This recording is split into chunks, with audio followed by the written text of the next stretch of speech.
Gandhi colony road आसा तो थंयच्यान आमी आयिल्ले सगळे थंयचे सगळे आमी रेजिडंट सगळे आमी रेजिडंटांनी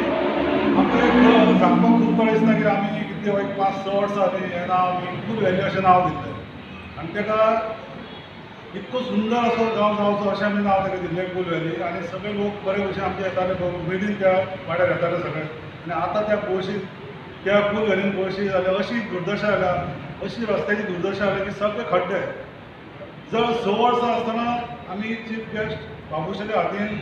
सगळें आमी तें नांव दिवपाचे प्रयत्न केले आनी ते बाबुशानूच आमकां तें पोर्ट होलचें आसा तें आमकां सगळें क्लीन करून दिलें आनी तेच्या नंतर ह्या रस्त्याचें कांयच काम जालें ना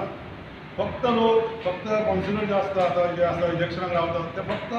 निवडून येवपाचो आपलो प्रयत्न करतात म्हणजे 5 वर्सां जशें ते निवडून जातात 5 वर्सां खातीर ते निवडून जातात पूण फक्त ते 4.5 वर्सां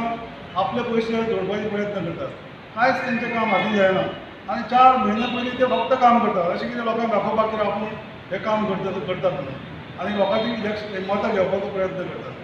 आज त्या सगळ्या रस्त्याची दुर्दशा जाल्ली आसा लोक अशे मोटरसायकलीन येतात गाडयेन येतात लोकांचे अशे त्रास जाता लोक एक्सिडेंट जावन पडटात सगळे आमी पळयता दोळ्यांनी आमचे स्वता सगळेच पळयता आपल्या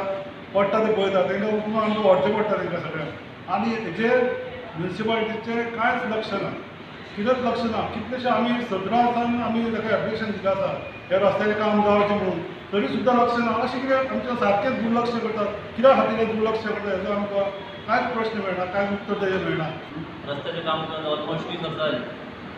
तुमी आतां पळयता रस्त्यार 20 वर्सां जालीं तरी आमच्या रस्त्याचें कामां जायना